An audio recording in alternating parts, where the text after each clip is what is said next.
You're told that the best way to get rich is to start a business. Then why is it that there's not a single billionaire that exists that hasn't done this other thing? The best way to actually get rich with the highest degree of certainty of continuing to get rich is through acquisitions. How do I know?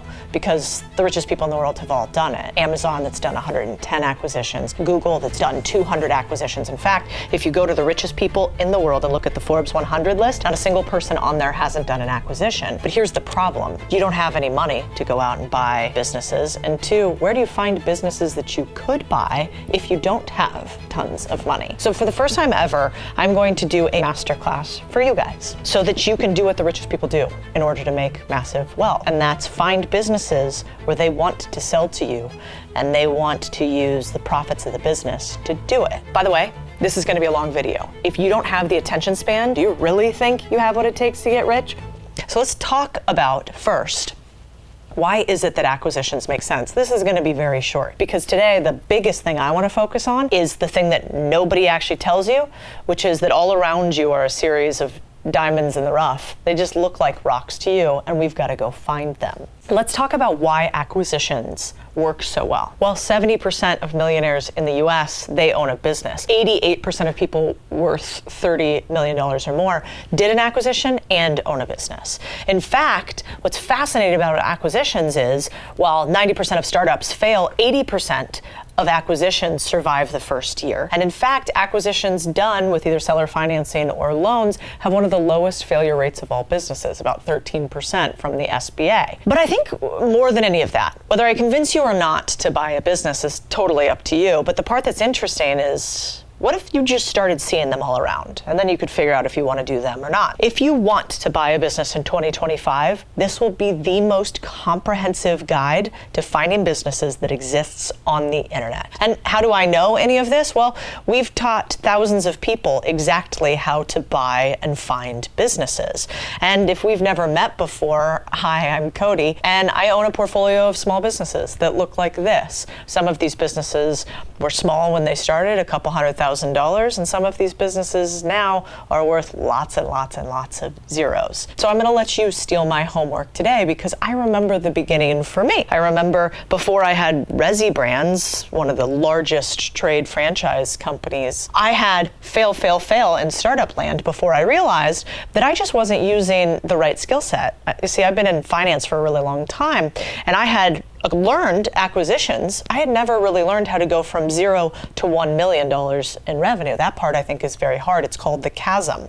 So after this video, you're going to steal my 15 years of finance homework. You're going to learn some of the best places to search for deals. You're going to learn exactly how to keep track of the deals you're tracking. And you're going to be ready by the end of this to start reaching out to businesses and know where exactly to go to find them.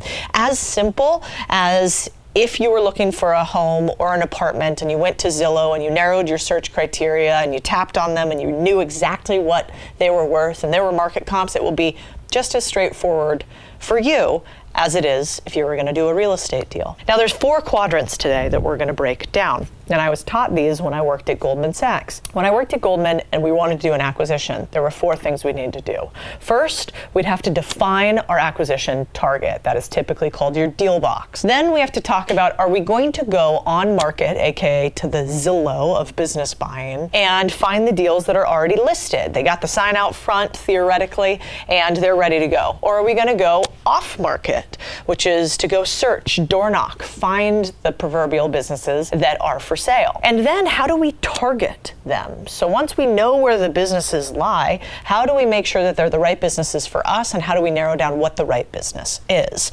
But the first question that people ask when we get to define is typically, why would a seller agree to sell their business in the first place? This is called the 7 Ds. So sellers on average, do you guys know the age of the average small business owner in the US? It's 67 years old. If you've ever run a business for 5 minutes, you know that it can be hard. So imagine most of these business owners have had businesses for 10 years plus. They're old, so they're ready to leave from their business that's in New York and move to Florida. That's the first D, called departure. Maybe have gone through a divorce or are going through a divorce and have to split up assets. They are getting older. So we've got disease happening. This happened to my Uncle Eb with cancer. He got cancer, wanted to spend more time with his family, couldn't sell the business fast enough, and so ended up shutting down a business that made millions of dollars a year in revenue and over 7 figures in profit. The fourth D is disagreement. So there are usually business partners in business deals. Maybe one of them doesn't get along with another. Then we've got distress. This is where a business is starting to go sideways and you can pick up businesses for pennies on the dollar. Then we've got death. We're talking about 67 on average, which means there's a lot older. But what happens when that business owner dies? They go to something called probate, and those businesses just go away unless we buy them first. And then the final D is dullness. So at some point when you're running a business, you're ready for the next opportunity. One of the most recent businesses I'm going to show you today is exactly that.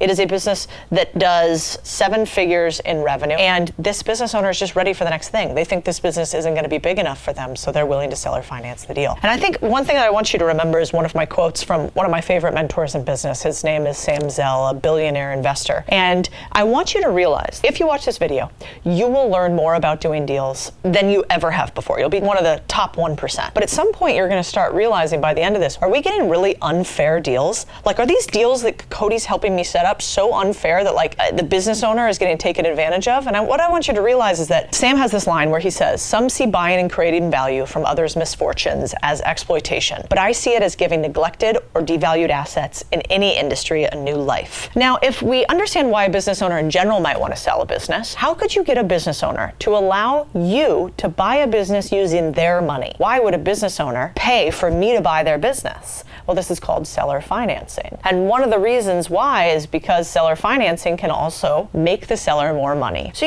right now, if you were to go buy something, you either need to have the cash in your hand, right? Or you might have a credit card, or you might need to go get a loan from a bank. That's normal if you want to buy a house. You say, okay, I don't have $1 million to buy a house, but I've got some money to put down, and then I go to the bank and the bank supports the rest. Seller financing is just removing the bank. Doesn't mean that you have to have all the money. You can put some money down, and then instead of the bank giving you money, the seller does. And the seller uses future profits of the business in order to pay you to take over their business, and you give them money over time. Now, why would a seller do something like that? Why would they say, hey, no problem, I'll be the bank instead of the bank? Well, let me show you why.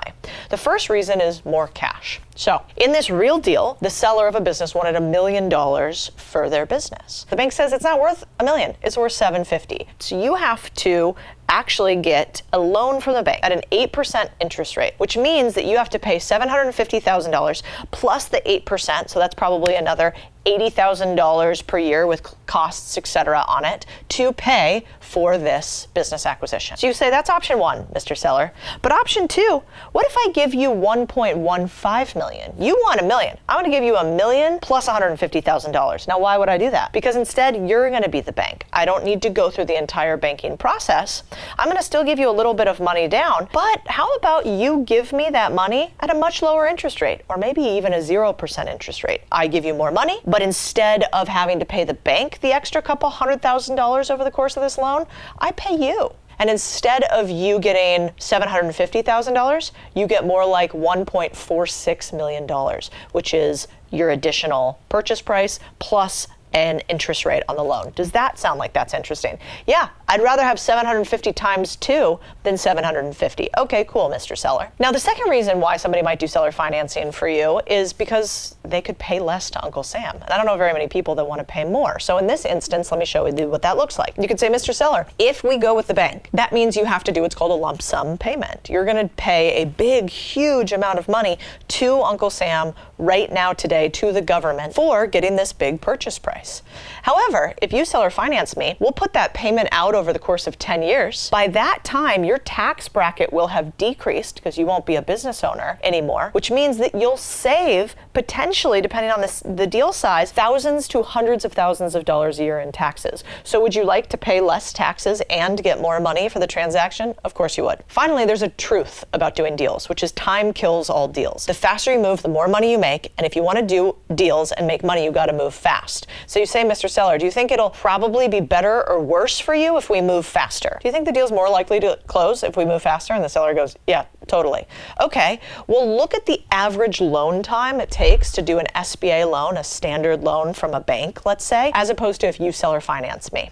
If you seller finance me, well, we could close in a week, 2 weeks, 3 weeks. If we go with a bank, That's anywhere from 3 months to 6 months to 9 months. So do you think that a deal could go sideways inside of 9 months pretty easily? Oh yeah, you do? Okay, great. So why don't we do seller financing? Because you can make more money, you can pay less taxes, and we can close the deal faster. Awesome. Now, if all of that is true and you sell the seller on it, the seller also wants a great and trusted buyer. How do you present yourself as that, not just somebody who's saying, please give me your business for $0 down? What's fascinating about sellers is they're not always motivated by the purchase price. Meaning, if I say I'm going to sell you this iPhone, the thing that you're most interested in is certainly that I give you more money for this iPhone than the other guy. But what do you think is even more important than that? That I actually give you any money? That the deal actually follows through, that you're trusted. If you guys have ever sold something on Facebook Marketplace, for instance, how often do you get a lot of people throwing big offers in and you go, this is a scam, this isn't gonna fall through? It's the same with selling a business. So most of these sellers, they're burned out. Maybe they're sick, maybe they're going through divorce. They wanna retire to Florida, they're moving. And so these individuals, somewhere between 21% of them are motivated by burnout, 55% wanna retire, 13% they have failing health. They need to sell this business. And so they want to make sure that you close. So sometimes they don't care about the purchase price. They're like, are you going to close the deal? Are you going to take care of my customers? Because I'm probably going to have to see them again. Are you going to take care of my employees? Will the business continue to exist? And are you going to continue my legacy? And that is how you sneak in. Next question becomes, when we start looking for deals, how do you find the right types of sellers who are going to help you buy a business without having tons of money? And this is what we call finding your seller financing avatar. There are two types of avatars for a seller. A good seller that you can find a business you want to buy without a ton of cash, and a bad avatar. The good avatar, the seller wants to retire. They want more money than the bank will loan. They want an annuity or an income stream. It's a simple, boring business. They know you potentially. That's a great avatar. Let me tell you what a bad avatar is. They're young. They want to grow. They have a lot of offers on the business. They have a complex, sexy business. The business is growing like crazy, fast. The business is young. It hasn't been around very long. The seller doesn't know you, is a go-getter and aggressive, and maybe they don't even like you. We're gonna go with old, tired, slow-growing businesses, not fast, young, hungry businesses. And we have an entire checklist of this. The higher the number of checks, the more likely the seller will sell to you. So what I do is I take this checklist for me and all the members of my community, and every time we talk to a business, the checklist is in front of you, and you're checking off if this is the right type of seller or avatar for you. Let's go through a couple of these right now. Duration. So the longer the business has been around, the better for you. Number 2, is it less than $1 million in profit? The bigger the business, the less likely for seller financing. 3, low competition. If there's not a lot of competition, seller financing's in play. 4, brick and mortar. If it's online as a business, seller financing's slightly less normal. If it's in person, more normal. The duration of the owner in charge. So it's not just how long has the business been around, but how long has that owner been around? And then lack of successor. Do they have a junior, a kid, or whatever that wants to take over their business? If they don't, we're in play. Older the owner, the more likely they'll sell. The less financeable the business is, which means that the bank won't give loans. Maybe they have beat up financials. Maybe they still have their, tax returns and profits and loss statements in a box with a bunch of papers in it. That's a good avatar for seller financing. 9, price too high for its balance sheet. The seller really wants to get a bigger dollar amount. 10, business without clean financials. So let's say this business is really beat up. 11, no leadership team. 12, the business is kind of a mess. 13, we got something called an asset sale. So this is where the business is maybe not even profitable, but the assets of the business might be worth something. We're sitting in a place right now, as you can see, with a bunch of furniture. You got cameras over here. Well, that means that there's something in here that's valuable, even if I don't make any money in this business. If you already have a relationship with the seller, the more they know you, the higher likelihood you'll get seller financing. And then, are they cool with having a big lump sum, or do they like the idea of a smaller amount over time? And then, has other sources of income outside of the business. So let's say now that you've got the perfect seller financing avatar. What type of business are we looking for? This part will be quick before we get to how to find them. Ideally, we are looking for a business below $10 million in revenue and with profit to cover the costs for my income, the costs for an operator for the business, the costs for the business to grow, that's called working capital, and simultaneously the cost of debt service. So that's the price that I pay to buy the business business. That's like how you get an interest rate on a loan. So if they're below $10 million in revenue, there's less competition from private equity guys, and we're not ready to go head to head with those guys yet, so we don't want that. We also want a certain type of business. So blue collar service-based businesses, I like these because there's a lot of them. Highly fragmented industry. I don't want to try to go buy an AI company right now. Too sexy, too expensive. I also want one that's cash flowing and profitable. If you believe anything in this video, it should be this. Please do not buy other people's hopes and dreams. We buy realities and profits. So if it is unprofitable, if it's not a strong business today, we don't want to hope that we could fix them. You're not going to fix the guy.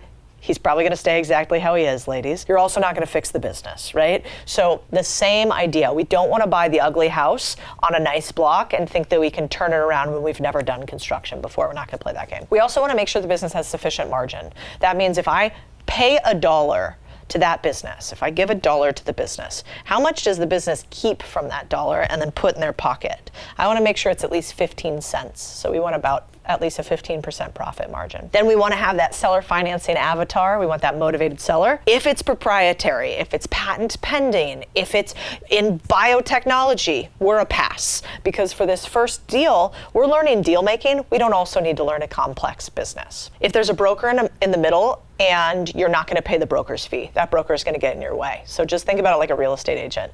A real estate agent's got to show every offer to the person selling their house. But if somebody says, I refuse to pay your real estate fees, I want to make sure that's not happening in this business, what's the realtor going to do? Not give you the deal. And so it's the same with brokers. That's why I like you guys to say, don't worry, we'll handle the broker's fee. We'll get paid. We'll get you paid even if we do seller financing. If the seller has a lot of competitive offers, it's not going to happen. And if you can't get the seller to trust you, it's not going to happen. More on that part later. It's super important. All right. I want you guys to meet my friend Josh. So Josh and I work together. Josh was an executive for many years. He's a super smart guy. He had been pretty successful. He had made a lot of money. But what was something that was interesting is I talked to him about, 3 years ago about buying businesses. And he had never bought one before, even though he had been in a business for 11 years. And I said to him that, why do you think that is, Josh? And he said, well, before I met you, Codie, I never even knew to look for businesses for sale. I had no idea that this was possible. About 6 months after learning this, he bought his first business, then his second, then his third. So now he's done 3 deals. What I asked him, I was like, Josh, do you think before you met me, no businesses were available to be bought anywhere? Do you think that somehow you got way richer, so you had more money to do a deal afterwards? And he was like, no, to both of those. So then what was the difference? Your amount of opportunity will always be limited by your ability to recognize it. Right now, all around you are businesses that you could buy. You just don't know what you're looking for.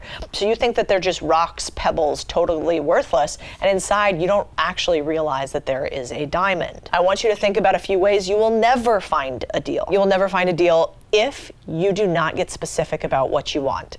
In search, we call this the spray and pray method, which basically means when an investor has no real plan. They invest a small amount of money in a bunch of different things. What kind of business are you trying to buy? Any business. Where is it located? Everywhere. How much money do you want to spend? Well, it totally depends. If you're not specific, then it turns out that it's really hard to buy a business. The next question becomes, there are 2 paths to finding a business. The 2 paths are either on-market deals or off-market deals. Let's talk about what those are specifically before we get into them in depth. On-market deals are businesses that are already for sale. The owner knows they want to sell. They're publicly listed across varying platforms. They've been prepared to sell. They probably have some version of financials. They expect you to reach out to them.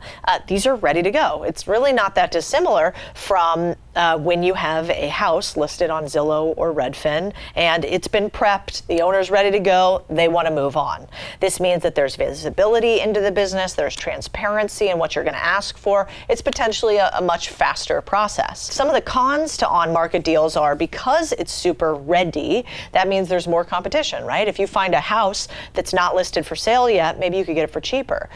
If it's listed, everybody can see it. It's also maybe more challenging to get creative deal structures like seller financing. Now, 60% of all businesses are sold with seller financing. So I do think it is possible for just about any business to have some component of the seller giving you the money to buy the business. But certainly if it's on market deals, it's just slightly less easy. The way that we search for these kind of deals, I'm going to show you, it's called Bizscout, but think about it like you're going to go to Zillow, but make it SMB. And when you click on the listings, and we'll walk through this later in the video, you can see every single business, you can see a bunch of details about them, and you can reach out to the sellers. Now, the other way to find deals is called off-market deals. Off-market deals are businesses that are not actively advertised to the public. So these owners haven't listed their business for sale yet. They're not even sure that they want to sell yet. And these are where most deals are today. There's 11 million small businesses for sale right now in the US, and those are publicly listed deals. I think there's probably more like 20 to 30 to 40 million businesses for sale in the US that don't realize they're for sale. It could be as small as jobs, these could be side hustles, all the way up to really big companies that would be for sale at the right price or the right terms. How do I know this? Well, there's 56,000 listings for sale right now on Bizscout. But what's fascinating is I travel around the world seeing hundreds of thousands of people a year. And every time I'm in a room with owners, you wanna know something fascinating? I say, hey, who in here owns a business? Raise your hand. Now keep your hand up. And I say, okay, who in here would sell your business at the right price and the right terms? You wanna know how many hands go down? Like 1%. Every single business owner at some point will take a deal. That means we have a huge untapped market of people who not only don't know that they want to sell their business, but also don't know that their business is sellable. A lot of people shut down businesses because they think they're jobs. We're so trained to think that a job can't be sold, right?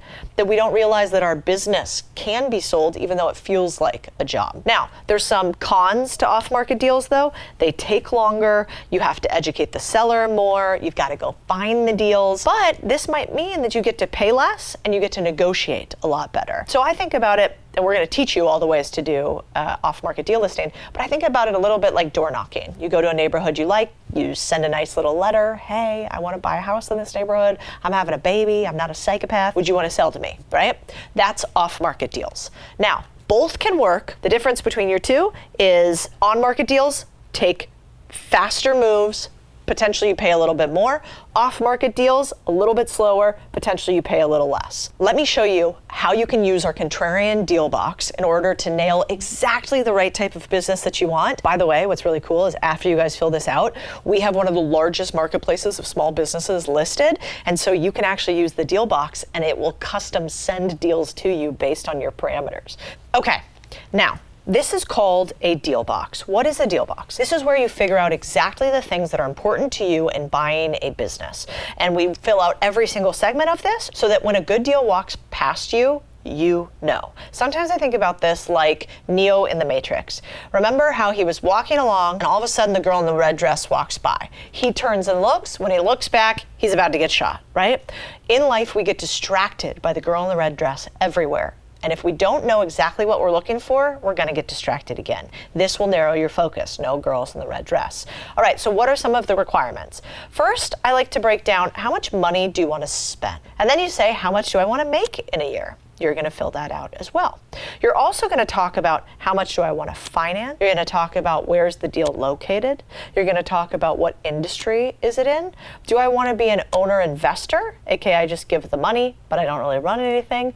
Do I wanna be an owner operator? All right, so if you are in our community, which if you're serious about business buying is definitely worth checking out. We'll include a link below. This is only for people who are really serious about business buying, and we handhold you through every step of the process and help you find deals and help you analyze those deals and hook you up with a one-on-one deal coach. If you're in our community, you get access to this deal navigator. We're gonna start with a few questions that you have to ask yourself when you're looking for your deal. Here they all are so you can see them live. What's the minimum amount of cash, your income you have to make going forward on this deal? How much do you want to pay an operator? How much financing do you think you're going to need? What's the estimated debt service cost? We'll also show you how to explicitly do that in the community. How much cash flow do you need in the business?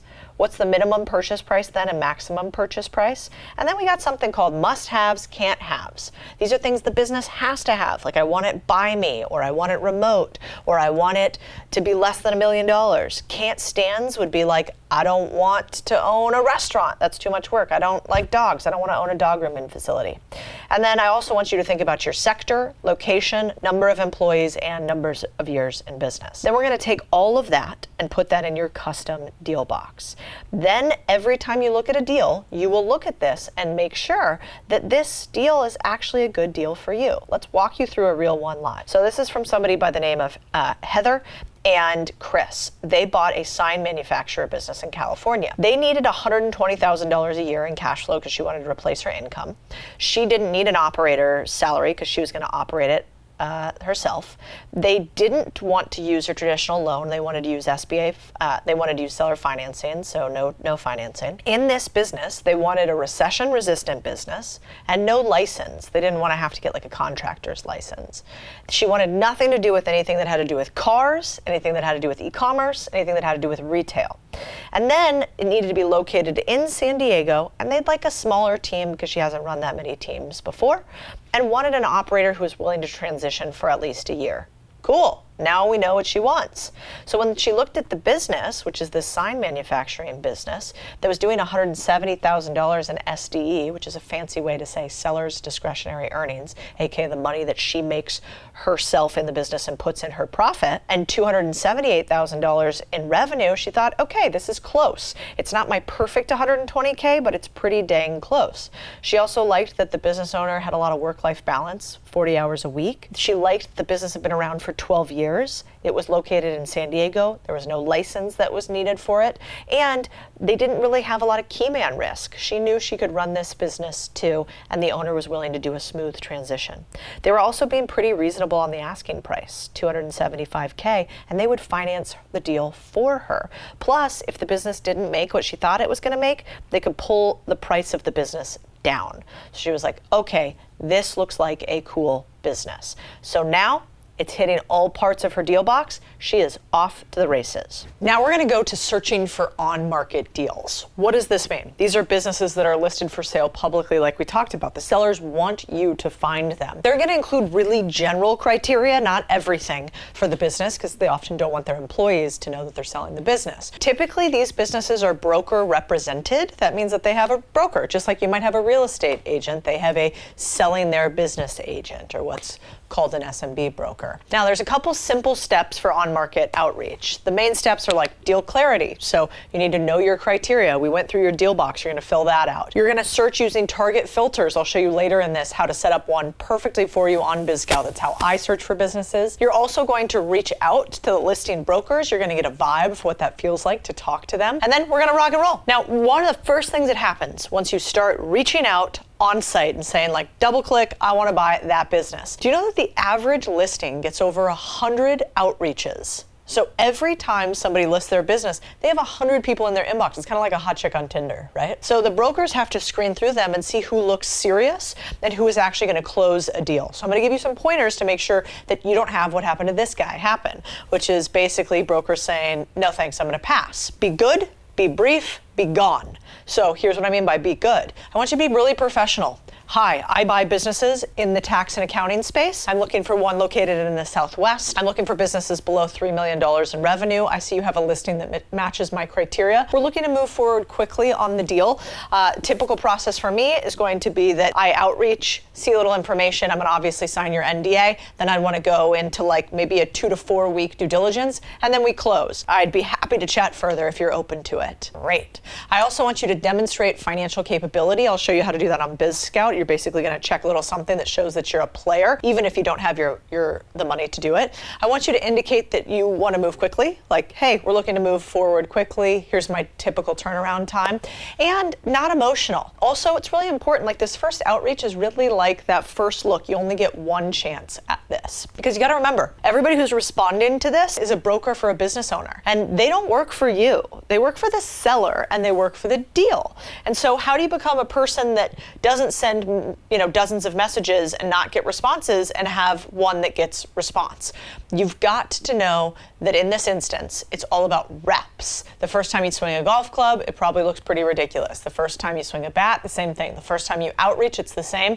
We're going to give you some reps. Now, this is Bizscout's listing list. Here you're going to use these advanced filters to narrow down the options based on your deal box. And once you fill these out, if you're in our community, we're going to send the deals custom to you. You're going to refined by all the things we had you go through earlier. Then I want you to set up alerts. So this is where you're going to receive notifications on every new deal, because the person who sees the deal fastest, moves the quickest, is often the one that gets the deal closed. Time kills all deals. So we're going to set them up. I like to see deals daily in the beginning. I just kind of want to get a vibe for what a good deal looks like. You need to see kind of 100 of them before you find the right one. I also want to make sure that once you're serious about buying a business and you have your deal box narrowed, we're going to reach out to them on a consistent basis every single day. Because I think what most people don't realize, the difference between you being super rich and having bought a business, you being an acquirer, or you potentially thinking about doing a startup for the rest of your life, there's really only one difference, and that's, do you move even though you're a little scared? Bizscout is not the only place to buy businesses, by the way.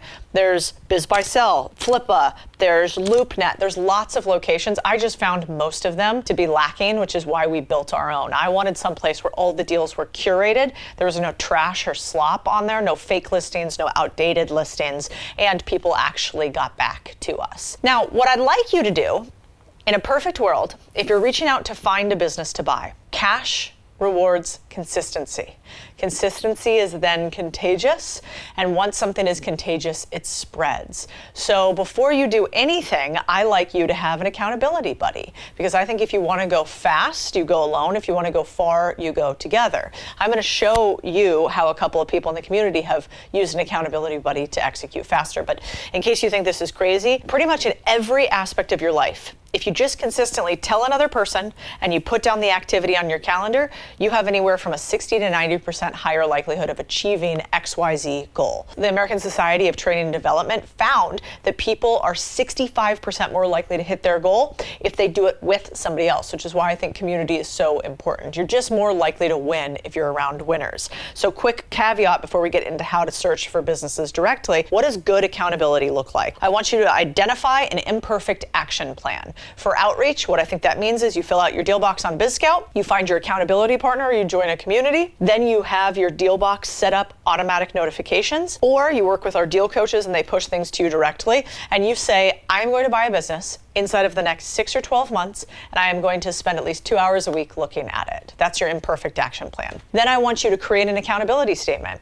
In the next year, I will buy a business that will replace my salary entirely. That could be a good accountability statement.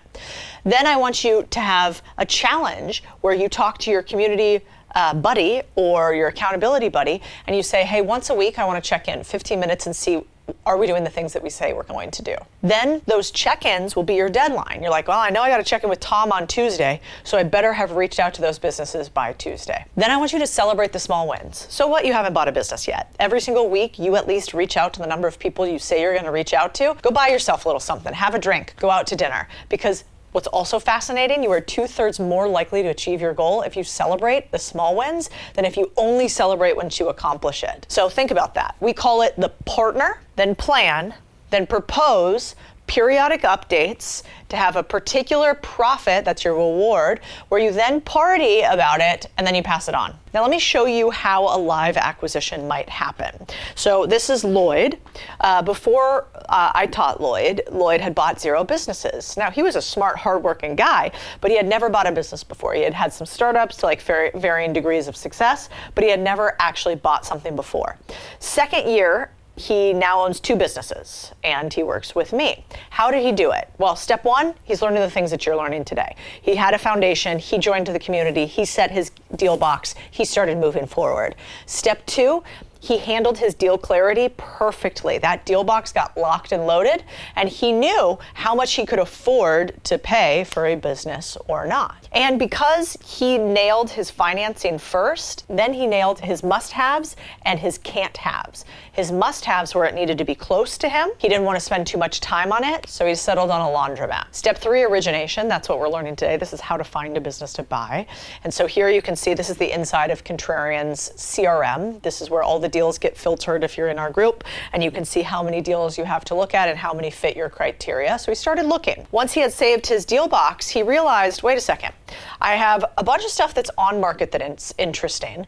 How many do I have to talk to before I can actually buy a business? And he started at 50 that he looked at high level. That's like you scroll through Zillow, you kind of put 50 in your saves. Then you go to 20 and you really analyze the numbers. Do these make sense? Do I like these? Maybe you do a drive-by. Then he went to 5 where he was like, I'm actually gonna put in a letter of intent. I'm gonna say that I'm really curious in these so I can get their financials, I can sign a non-disclosure agreement, I can go deeper. Then he went into advanced due diligence. Okay, I really like these 3 houses. I'm gonna go out there, I'm gonna meet with them, I'm gonna put in a real offer, I'm gonna talk to the real estate brokers, I'm gonna comb through all their financials, and then he finally bought 1 business. So 50-to-1 ratio. And then he did what I started talking to you guys about with finding a business.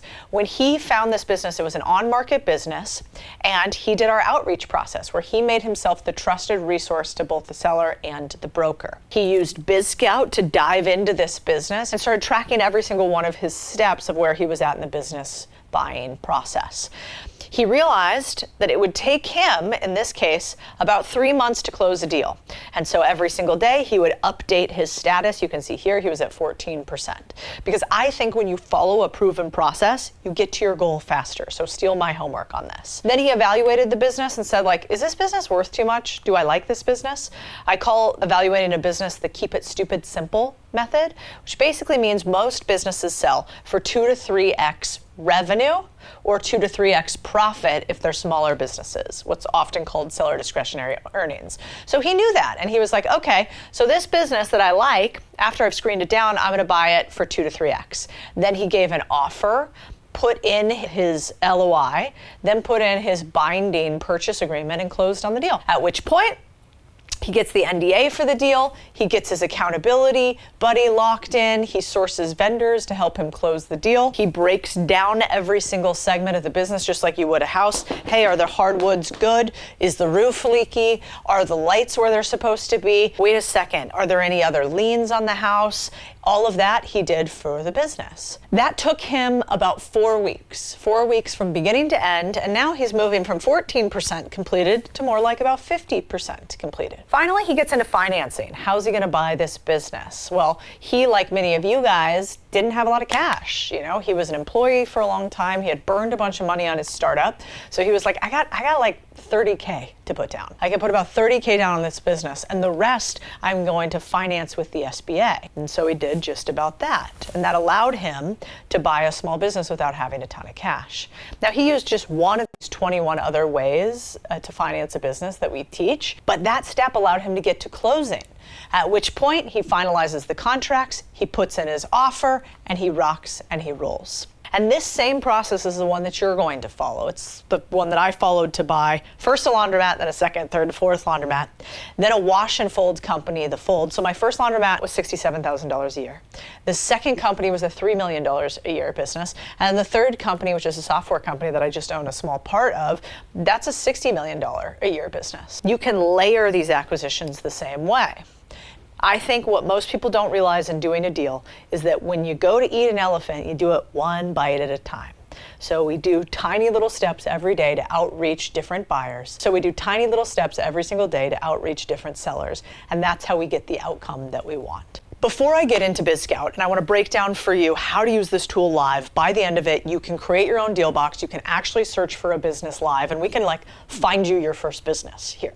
But before we do that, I want you to think about something a lot of people talk about. A lot of people talk about, can I have a broker find me a business? You know, right now you go to buy a house, you're like, I don't need to know how to search on all this stuff. I call this real estate broker up and they go find the houses for me and they give them right to me. Why doesn't that exist in buying and selling small businesses? Because really good brokers, they do what's called, they go up market. That means they don't want to work with little guys. So they're either going to charge you 5 figures a month, like 10K a month to help you source a business because most people aren't serious business buyers, or they're gonna charge you 5 figures a month plus a percentage of your closing costs, like somewhere between 3 and 7%. I don't like that. I think most business brokers are incredible at working with sellers and really bad at working with buyers. The industry is just not set up for it. And so if you're asking me, I would say do not use a broker for the buy side. I do not recommend them at all. I think it is way too expensive. And instead, this is what I would do. I'm going to show you how to walk through and find your own business so easily. You don't need a broker, you just need a computer. Okay, so now we're on Bizscout.com, which is where I go to buy and sell businesses. And I'm going to click in here and I'm going to look at what businesses are for sale. So I come right in to the marketplace. The first thing I'm going to look at in the marketplace is all the businesses for sale. You can see that right now. There's 50,352. That's too many for Codie. So in the beginning, I might just go in here and say, I want to find laundromats, and I want to find them in Austin, Texas. Okay, ready, go search. And it's going to pull up a bunch for me. But you guys are going to be pros, so we're not going to do it that way. We're going to go to a deal box. And when we click on our deal box, we're going to go in here and we're going to say, all right, I want to have, let's call this one Austin, Texas. And I'm going to say I'm in the state of Texas. That's where I want to find a business because I live here. I want to do it in Austin. I want a price range, so maybe I don't want a business below $10,000. I maximum want to pay $2 million for my business, let's say. One more zero there. Gross revenue, I don't want anything that makes less than $10,000 maybe. Maximum revenue, I don't care, as much as we want. I want something that's added at any time or day. Maybe I want it to be established after 2021. I want a business that has a little time on market. And I want for sale businesses, and I don't care about real estate being included or not. Okay, so I'm going to save my little deal box here. And then I'm going to go in and I'm going to have Bizscout search for my deal box. Now look at this. Okay, it's like perfect. Look, I have 45 businesses for sale, all located in Austin, all that fit my deal box. That's great. And if I wanted to add another one, I just add a different deal box. So maybe my next deal box, I'm like, let's be more specific. I actually want to buy a beauty and personal care business, a building construction, and a cleaning service business, because those are all related. So I'm going to call this Austin, Texas 2. And I want to see just all of those that are located here. So let's see how many that pulls up for me. And see at the top, we've got Austin, Texas 2. Now here, I've got 13 businesses. So wow, I got some kind of cool spas. If I want to buy this spa for $300K and make $76,000 a year, that's not bad. Maybe I want to buy this $4 million HVAC company that cash flows $1.3 million a year. That's kind of sexy. Let's look at it. All right, you can see we got $4 million. Not that many people looking at this business, by the way. And then let's look down below. What else do we see? We see the cash flow on this business, 1.28, nice. This is a $10 million gross revenue business. So what does this mean? In these little purple boxes, you can see the sales multiple means the ratio of the business's asking price to its cash flow. So basically, they want $4 million for this, while the business is making 1.2. So 3.1 times 1.2 is about 4 mil. The profit margin on this business is 12%. Ooh, how do we feel about that? We don't love businesses that fall below 15%, right? Then we look at the debt service. So how much would this business cost me to finance? For this business, we assume, let's say I can only put 10% down. And I can only get a loan for 10 years. Then what would be the debt service on this? And then we look at, wow, what's the cash on cash return? Here it would be 174% if I did it on those loan terms for this business. And then you can dig down deeper. Look, this business has been around for 30 years. Awesome. Old business. We like that. We can also see why the owner is selling. He wants to retire. And he says he'll support us for 30 days. So I might go, okay, sounds good, but I don't love 12% margin. So what would that mean? That would mean either I want the sales price to come down, or it might mean I keep looking. So in here, for instance, look at this. Highly ranked handyman business with call center for sale, Austin, Texas, for $124K. Now, this business doesn't have any details on it, so let me look in, and why don't we reach out to the broker? So here, I would reach out to the broker, I'd put in my phone number, I'd put in my email, I would select a time frame. Spoiler, I think you should say sooner rather than later. We're looking to do this in the next 0 to 3 months. And this is where I would give your pro advice. I use WhisperFlow, so I'm gonna talk to it. Hi there, I am looking to buy handyman businesses in the Austin area that have been in existence for at least 3 years that are profitable. It looks like yours could hit my parameters. I would love to discuss further. If you could please reach out to me at this number. I am happy to provide pre-approval letters and also show you that I am a qualified buyer at this price. Now I'm showing them that I'm serious, and I'm going to send that. Then Bizscout will go to work for me. Now, let's say, there we go, message sent, we're on it. Now let's say that I want to see what's going on. I want to see the businesses that I have going on Bizscout. Well, now I go to my acquisition dashboard. And here you can see, all right, I want to see all the businesses that I've put in offers on, outstanding, and where we're at. You can see the status of all my businesses, like, oh look, this one I'm under initial inquiry, this one's I'm at due diligence. If I go into this handyman business, we'll see where I'm at today. Well, I'm at step 1. I've got 8 open tasks. They haven't followed up to me, and I can see the time and place that they followed up or didn't. The other thing that I want you to pay attention to is your profile. So a couple different things you can do to really stand out. One, I want you to verify with your ID. So you're gonna scan, it's free, your ID here. That means that you're not a bot, you're not a fake person, and you're going to increase your response rate by more than 50%. Then I want you to put in the amount of funds available you have, and I want you to get Google verified. Super, super easy. Above and beyond that, we're also going to tell them some stuff about you, make you look like a serious buyer. We're gonna tell them what kind of acquisition target you're looking for, and we're gonna even put in here, I actually like to put in my LinkedIn. So I just want them to know, hey, I'm a player. I've been buying businesses and doing deals for 15 years. I was previously in finance. I own an asset management company. Please see my LinkedIn for further details. This way, if a seller checks, they're going to see all of this information about me. All right. That makes sure your Tinder profile starts looking nice. I also highly recommend that you use the Platinum plan so that you can show them that you are serious as opposed to curious. Now you guys know how to do a Bizscout walkthrough for on-market deals and have people actually respond to you. That is all you need to know. We're about to go to off-market deals, which is how you find businesses before anybody else knows they're on the market, and thus you can do deals that nobody else gets to do. But before we get to that, if you guys are serious about buying a business, I want to invite you to talk to one of our consultants at our M&A advisory firm called Contrarian Community, where we teach people how to find, buy, vet, close, and finance businesses. If that's something that's interesting to you, you can click the link below and have a one-on-one phone call with one of my M&A consultants.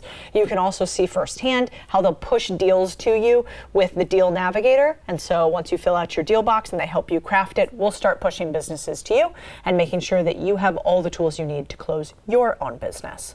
And now let's get into those off-market deals. Off-market deals. How do you find deals that nobody even knows exist? I think there's a real difference between players who do private equity because they go searching as opposed to those who think they're going to get fed. There's no baby birding in deal making.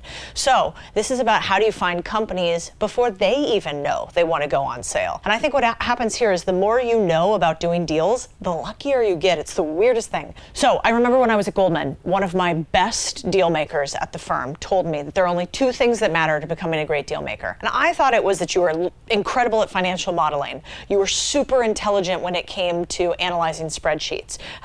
You really knew how to negotiate and you knew all the terms of the deal. Those are important, but the most important is that you know how to get a ton of deals and you know how to create proprietary deal flow. Proprietary deal flow means you have your own pipeline that's not deal aggregating from a bunch of stuff that's in the market, but that is specific to you. And you can kind of think about this as a leader. Let's say that you know that you know what a great leader is? A great leader is not somebody who inspires other people. A great leader is somebody who people can follow. And what's funny about most leaders is they think, well, if I get the job and I have the title, then I'm a great leader. It's like, no. Can you find people that are talented? Can you get them to believe in the mission enough to come over? And do they want to stay and keep working for you and get better? If you can't do those 3 things, you're not really a leader. If you can't go and find proprietary deals, you can't go and get those deals to convert, you're not really a deal maker. And so how do we do this? How do we steal from Wall Street here?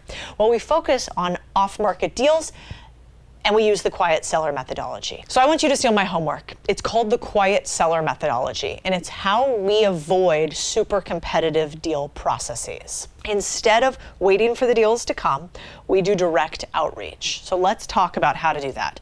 There's sort of 5 main ways to do it.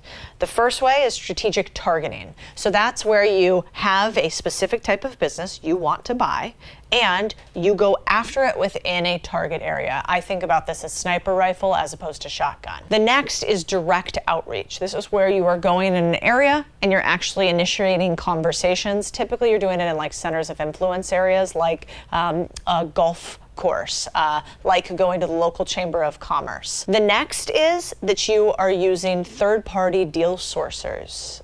Third-party deal sourcers are really big in private equity. That's how a lot of people get their deals done. And the last 2 ways that we're going to focus the most on is using 21st century technology to make it feel like you've got proprietary deal flow, but really it's doing massive aggregation and then you are doing curation.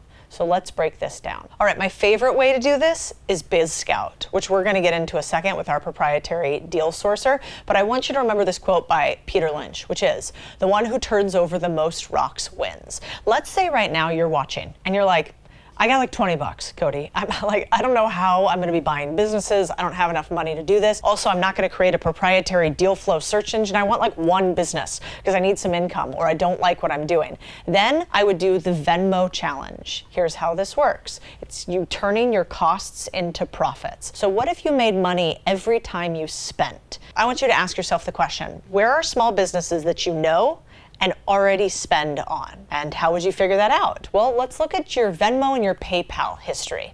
If you pull it up right here like I have that, what will you see? You'll see that most of the people you're paying on Venmo and PayPal are either friends and buddies and family, or they're small businesses. It's like a farmer's market. Maybe it's a cleaning lady. Maybe it's your landscaper.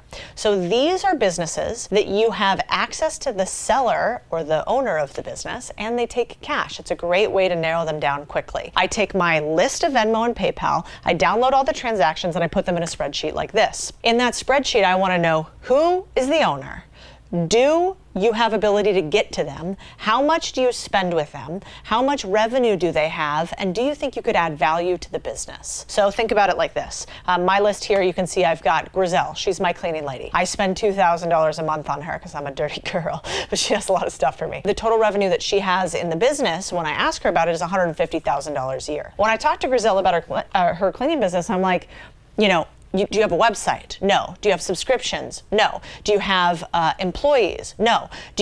Have you ever increased your prices? No. Do you offer upsells? Do you have additional services? No. I'm like, wait a second. I could probably add some value here. Then we've got Susanna. This is one of my property managers. I pay her about $6,500 a month. Her business overall, when I ask her, is about $420,000 a year. Then I look at hers and I'm like, okay, she has a website, she has some employees, and then I ask her, when was the last time you raised your prices? She says she hasn't since she started the business 3 years ago. Then I ask her, hey, have you ever looked to add additional services on top of it? Like, do you take a cut if you're managing Airbnb of different vendors that you source to Airbnb attendees? No. So I'm like, okay, I think I could grow this business. And then the third one on there is Oscar. Oscar's my handyman. I gotta spend like $500 a month, I don't know, random stuff for him. Turns out his business is big though. It's $1 million a year. He has a lot of services that he offers and employees that work for him. But I realized that his website's kind of crappy.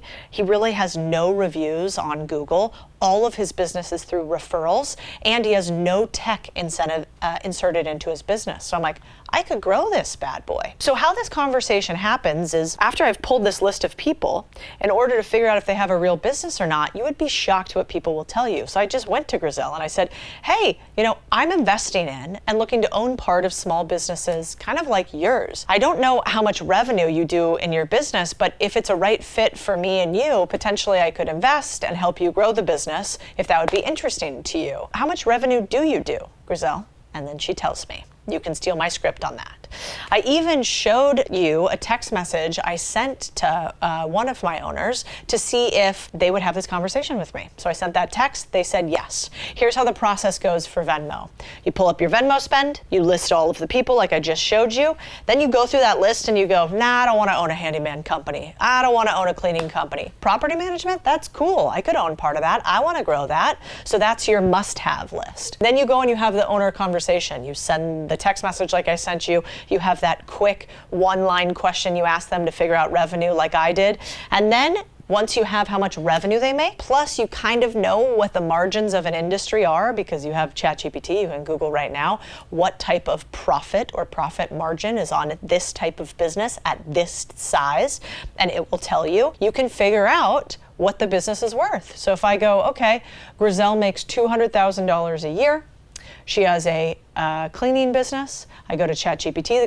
The ChatGPT is going to tell me that cleaning businesses have about a 20 to 25% margin. So I go, okay, she makes 20 to 25% of $200,000. So now I take 20% of $200,000, I times it by 2 to 3x, and now I have the value of the business. I didn't even have to pull out a calculator to do it. Now I can start thinking about the offer. The reason why most people will never do this is because it's scary. You're like, can I really ask somebody how much revenue they make in their business? You go, no, they're gonna murder you for doing that. What are you worried about? Like, you just do the thing that most people won't, because you can literally measure your success by the number of difficult conversations you're willing to have. All right, so that's step one. The second way that I go and find businesses for sale that nobody knows about is called my personal P&L review.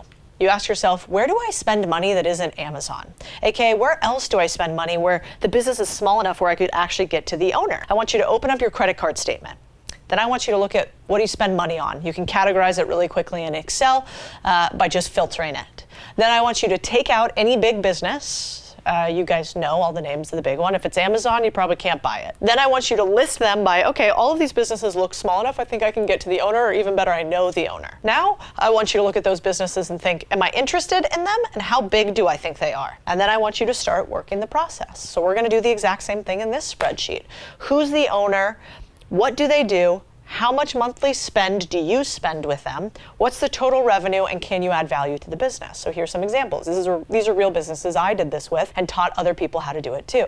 SFP was called Strike Fire Productions. They're a podcast production company. I was spending $3,000 a month with them to manage my podcast back in the day. I asked Jonathan, the owner, how much do you guys do in revenue per year? He said $350,000. I go, wow, cool. Like, what's the hardest thing going on in your business right now? He goes, getting new customers. I literally can't. I love producing podcasts. I hate sales. I hate going after people. I was like, ding, ding, ding, that's super interesting. So what if I go to Jonathan, like I did, and say, hey, if I grow your revenue by bringing you additional customers, could I get a percentage of all the additional revenue that I bring you in equity?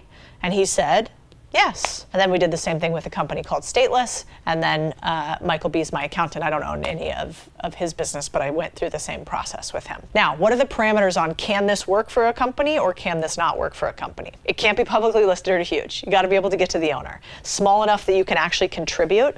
You know, if you're an intern and you have no business experience, but the business you're going after is a $5 million a year business, I don't know, probably not much you can do. If you happen to be in podcast production, you've been doing it for a while, and the business is $1 million a year business, there might be some value you can do there. And then you want to make sure that you actually want a portion of this company or the whole company. And that's how I've bought business after business. This is my actual Excel spreadsheet from Strike Fire Productions. You can see the deal that I did. You can see every single month how much money we made. Here on the sheet, you can see, it looks like, let's see, in month one, I'm C, Jonathan's J, I made $5,852 on that deal. Jonathan made $8,000. The next month, not as good. He made $5, I made $4. But do you want to know how much money I spent to buy 49% of that company? $10,000. So I'm making all of my money back inside of 3 months plus profit. And that's because I helped him grow his business and only took a percentage of the business that was bigger than what he already had. It's also how I bought out one of my former partners. I bought him out over 6 months. I put down a down payment on the business. I backed out the company's assets. And then all of a sudden I had 100% ownership instead of 50-50. This is how you do your personal P&L review. Same process. Download all your expenses. You're going to list them all out. You're going to ask yourself, do I want to own part of this company or not? You're going to have the uncomfortable owner conversation, and then you're going to make an offer. Now, the truth of the matter is, in doing deals, the number one reason people won't do deals is because they say they don't have any money. You can't invest with zero, but you can show up with $0. You can learn with $0. You can network with $0. You can bring in sales with $0. So saying that you don't have any money is just not an excuse to not do a deal. You just don't have the knowledge on how to be valuable even without cash. The next way I want you to think about finding off-market deals is called the 9-to-5er strategy.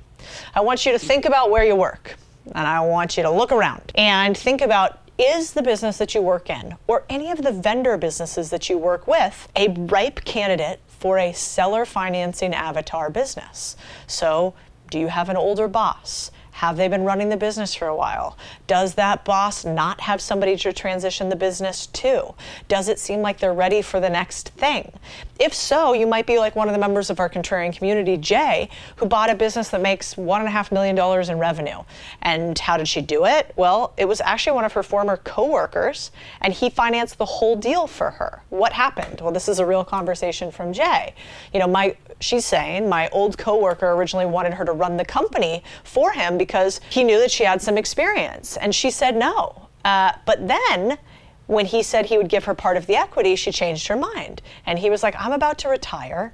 My wife really wants me to go skiing with her. Would you consider taking this over kind of step by step over the next 3 years until you own the whole business? And she said yes. And one of the keys to being a person that somebody is actually interested in transitioning their business to is that you start before you're ready and before the seller knows they're ready. One of my favorite lines from my dad is, be the type of person who reaches out to others when you don't need something. And so you want to be the one to reach out to business owners and offer help when they don't need something and when you don't too. The reason that Jay nailed this is because she had a perfect seller financing avatar in her seller of her business. He didn't have any kids to take over the business. He thought about selling to an employee, but wasn't 100% sure that the guy who had offered that to him could run the company. He didn't trust him. The business didn't have very many prospective buyers. It was a government contracting business. He was tired, burnt out, ready to exit. Now, he could have sold to private equity, but he really wanted his employees to be taken care of. And he didn't want to deal with a huge earnout and all the hassle and the colonoscopy that is when private equity comes in and tries to buy your business. And so he was pretty perfect. Okay, so because of all that, Jay was able to take over this business and pay the owner back over a 10-year period. And I think the number one reason that the employee to owner framework works is because you'd way rather work with the devil you know than the one that you don't.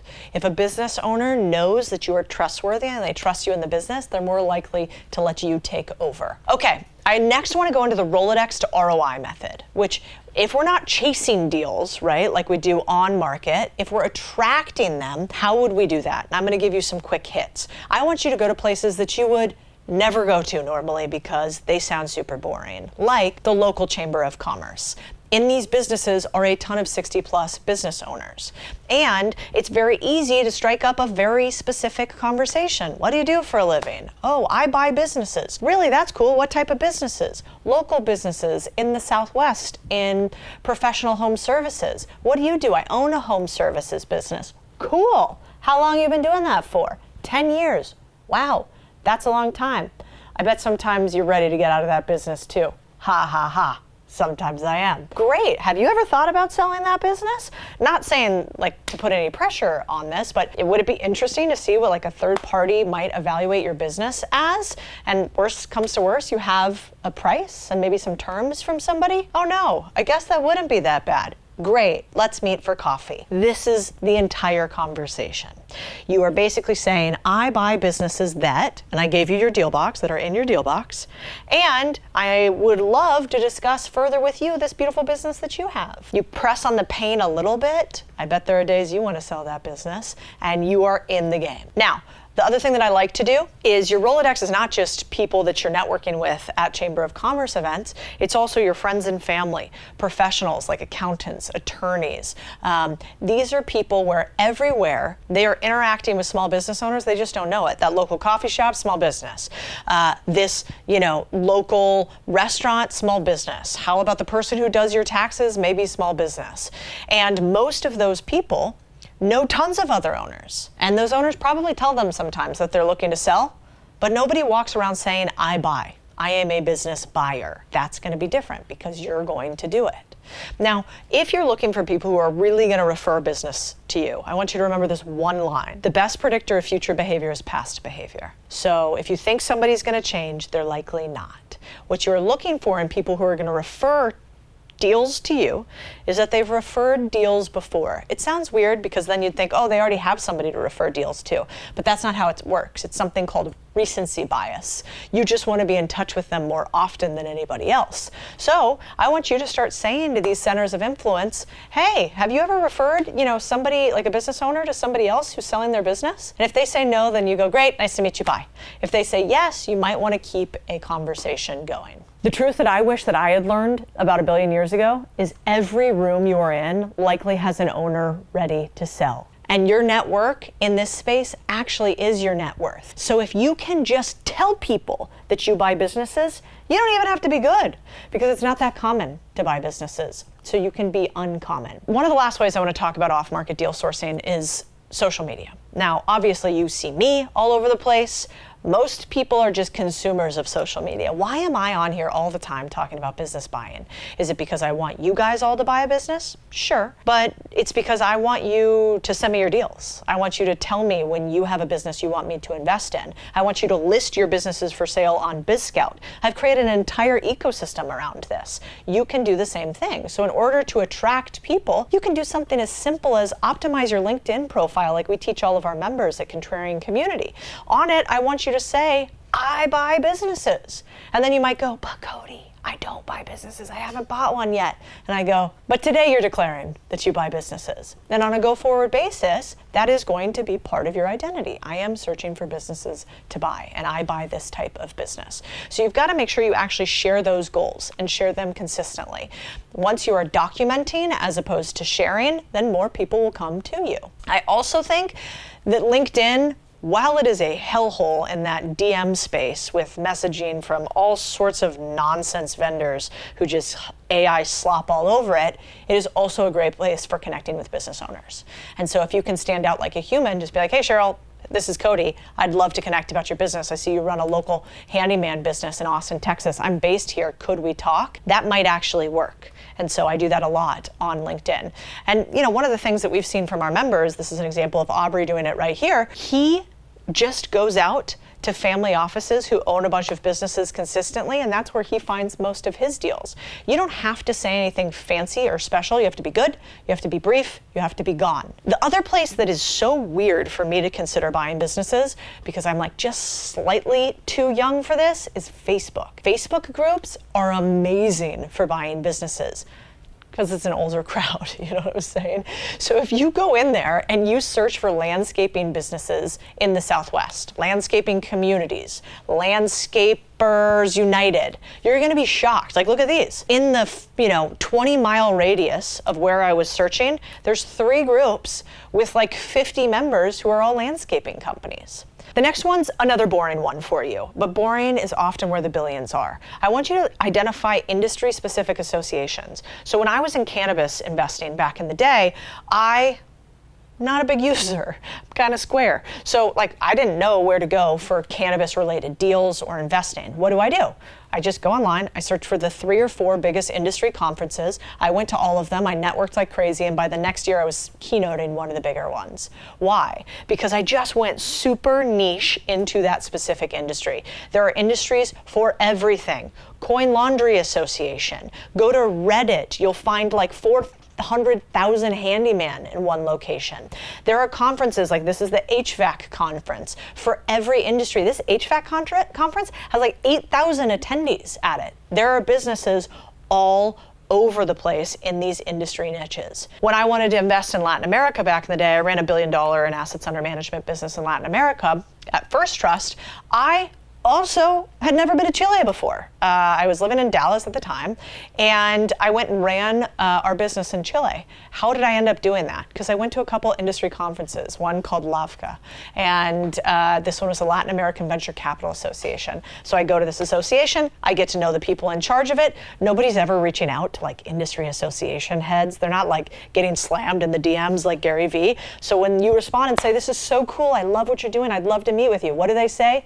Cool. Nobody thinks this is cool. At which point you have an entry. Then the other thing I want you to think about is these online forums are incredible, whether it's Discord for younger industries, Reddit for like millennial type industries, or Facebook groups for older industries.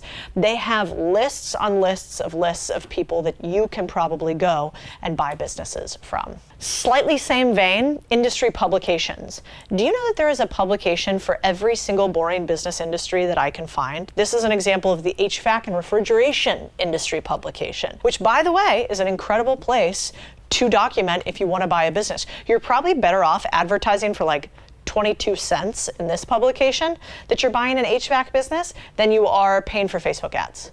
And so it's just, you are narrowing your audience explicitly. One of the most powerful things you can do, though, more powerful than anything else, is go steal somebody else's 10,000 hours. I believe highly in stealing my mentor's hours. So with us, that might mean that you join the Contrarian community, because I believe in collapsing timeframes. If you want to buy a business, then why don't you get on the phone with 20 of our consultants who all they do is help people buy businesses every day and have done billions of dollars in transactions, and help you get to your goal by stealing somebody else's 10,000 hours. That, to me, is much better than the word that I hate more than anything, which is networking.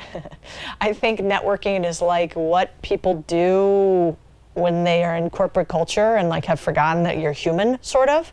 So I don't actually believe in networking organizations at all. I believe in getting in communities and getting deep in industry-specific arenas, because that's where the action happens, not like going to a networking event. And if you hate the idea of going and doing all of this networking and going and engaging with a ton of people and setting up your deal network, then I got you. First of all, just be cool. It's not that big of a deal. You can go out and meet people, or you can join the community. But if all of that makes you cringe, then let's do what we millennials and Gen Z do, which is apparently we don't like to talk to people in person. We just do it on the internet. Let me show you what this looks like if you use our off-market deal scraper. So if you want to do off-market deal scraping without talking to anybody, you come into Bizscout, you click on off-market leads. This case, I already saved a bunch for you. So what you're going to do is you're going to request a lead list. In this case, again, we're going for Austin, Texas, because that's where your girl's located at. Then we go to industry. And I'm saying laundromats, because I got a thing for laundromats. And then I'm going to request a lead list. It's going to pull up right here on my off-market deal searches, and I'm just going to click into them. I'm like, okay, look, we've got 55 different potential businesses for me to reach out to. And look what we have here. We have the name, the address, the location, so Austin, Texas, the phone number. We also have all the social sites for every single one of these locations. We have estimated revenue. These are going to be all over the place. We have founding year, so this one was started in 1980, and then you can heart them one way or the other. What I love about this is now I can reach out via email, or I could reach out via Twitter or even LinkedIn, and I can get right to the owner. So in this case, I'm going to look through and say, these look like, some of these aren't exactly right, but I think we got 30 or 40 laundromats here. Let's hammer through this list, reach out to them, and see if any of these are going to be our off-market leads. And then once you have one of them that you like, I'm going to save it. And when you go back to your off-market list, you can see Codie's got, I've got 4 leads here saved. I've contacted a few of them. I've sent a follow-up, and I got a little CRM built in here where I don't even have to leave my house. I can just be pinging business owners direct from my computer. Isn't that cool? All right, we got one more thing for you guys to do, which is how are you going to keep your promise to yourself and make sure you actually find a business to buy? Last segment, maybe the most important segment, so hang with me here. If you want to do deals, you have to be consistent, like we talked about before, because deal sourcing is one of the most time-consuming portions of finding a business to buy. You kind of got to kiss a lot of frogs before you find the prince in deal making. So it's up to you to be consistent with your search. Warren Buffett has a famous quote that says, you can't get a baby by getting 9 women pregnant in 1 month. I think that's true in deals too. You got to let that dude, bake. You gotta keep that baby in that oven for 9 months. And so it's the same with deal making. Then the question becomes, how do we make sure that we have a process where we get better at finding deals and sourcing them every single day? And that's when you can ask yourself, do you want to just have short-term fun, or do you want to get rich? I would use our goal tracker. Basically, the goal tracker goes inside of your Contrarian CRM and it looks at the number of businesses and NDAs, non-disclosure agreements, you sign per week. The number of business listings reviewed. You get those auto-sourced, by the way, for you, or you can just keep your own spreadsheet. The number of deals in your deal box. So you can actually see right here, all right, I right now have 10 deals in stage 1. I have 4 deals in stage 2. I have 2 deals in stage 3. And so I can see, am I really being honest about how much I am working on this or not? Then you can also follow up with how many brokers actually get back to you on time. Do you have a bunch of basically lines out in the lake and nobody's nibbling? And so you're just got lines and lines and lines and it's gonna keep getting tangled. So it tells you about how to get rid of those deals. Very simple. Here's what we think the stages are. Number of business listings reviewed. I want you to look at 50 to 100 of those to get your deal done. Number of NDAs signed. Usually I want that to be something like, if it's 100 deals, 50. If it's 50 deals, 30. LOIs submitted. These are non-binding, meaning you don't have to stick with them. Letters of intent. This is you saying, hey, I want to buy a business from you. I want you typically to submit somewhere between 20% of the deals for an LOI. And then I want you to contact the brokers for those. Finally, SIMs reviewed. This is basically, have I gotten the data and information on each business? Have I looked inside of their data room? Have I seen what's on their actual transaction documents? And if I've done that, then have I actually had combos with the owners, mano a mano? And finally, have I submitted deals or not? This is going to be your deal tracker. If you want to get some examples of how long this typically takes, Emily here, who's in the group, Emily ended up buying a home services business, but you can see her journey. She passed on one stone manufacturer business. She got caught with 3 bankers, went through 6 bankers for her vocational school. She's talking to another broker right now. So she's having to talk to somewhere between 5 and 6 people for every deal that she's closing. You can ask yourself a couple questions here. You can ask yourself, are the actions I'm taking today going to lead me to a life that I want? Or am I just doing what I want to do as opposed to what's needed? Whenever I get stuck, I always ask myself, am I saying that won't work for me instead of trying to figure out how that could work for me? Only you know the answer to that. Because the truth is, you gotta put in the work. You're probably not where you want to be in life because you've done what you wanted and not what's necessary. So that's why accountability matters so much. Track your progress and your goals, share your goals with others and your accountability buddies, and actually do the things you say you're going to. That is when you are one of the few who doesn't give up, who's like Agnes and bought a business, who's like Tom and bought a business, because they keep track of the things that they said that they were going to do. They input it into a funnel, and they make sure that that funnel has enough volume to have the outcome that they want. I'm going to show you what our funnel looks like at a very high level so you can steal my homework. So I call this the Contrarian Deal Flow Funnel. It basically keeps track of the status of each deal, when to reach out again, if you should kill the deal, and what's the reason. So here's how it works. The early stages of a deal are called initial outreach and signing NDAs and getting financials. So this is where you're getting like the name and legal structure of a business, the industry, the broker info, if there is one. You're figuring out, am I doing on or off market deals? You're getting like high level financials, meaning you're only getting their revenue, profits, offer price, and cash flow. That's like seller discretionary earnings, what goes in your pockets. Then the middle and end stages of the deal, that's where you get an initial assessment. That's your early stage due diligence. That's where you make an offer on the business, and that's where you get it accepted or rejected and you close. In this level of the deal, we're getting deep financials. This is where you're like going to the house that you're gonna buy, and they do an evaluation of the house and you have the guy come out and go, this is a mess, this is a mess. That's this stage.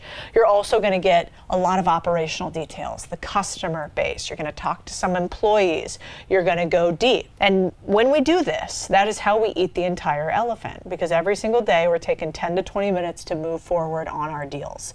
I think a lot of times the reason people don't close a deal is because they weren't taking the right actions. If they looked at the actions they were taking every day in their funnel, they'd be like, I haven't finished painting the house. Well, I never did buy the paint. You're like, well, how would you finish it? How are you surprised? You didn't buy the house. You didn't finish the house. You didn't buy the paint. So we want to make sure we're actually honest about what stage we're at. Because I realized something 10 or 15 years ago. I wasn't where I wanted to be in my life at that time. I had been in finance for a while, but I was working for other people. I felt trapped. I was spending way too much money. So even though I was making a lot of money, it was going right out the door. And I remember one of my mentors told me that where he was at that day was not because of the actions that he takes day to day recently. It was because of actions he decided to take 10 years ago. And so you got to ask yourself, like, right now, where do I want to be 10 years from now? Am I doing the things today that will lead to the life I want to live in 10 years? And then I took a little graph and I plotted it. I was like, all right, if I keep doing what I'm doing right now, I can probably predict how much money I'm going to make. I can predict how much I save. I can predict what job I'll have. Why? Because I know what I did for the past 5, 3, 1 year. So just take that, times it by 10. And when I looked at that, it scared the shit out of me, honestly. I was like, oh my God, I'm gonna be working for this long and this hard, and I'm still gonna kind of be caught on the hamster wheel, and I won't have actually made a material change because I have like flaws in my character and my execution that means that I will get stuck here again because I'm not gonna make a material change. And then I said, okay, so what if I took the risk and did the thing I needed to do, which at that time for me was buy my first business. And I was like, what if I just followed through on this? Let's say I bought business number 1, and then I bought a business every year for the next 5 and 10 years. And there was one trajectory where I made money, and if this is the axis, I like barely, made money, right? And my savings kind of went up and down like this, and I still had to work a ton in order to do it.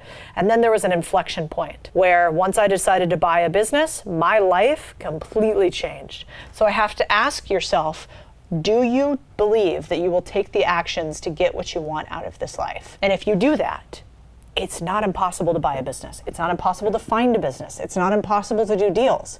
The key is, you just got to start right now.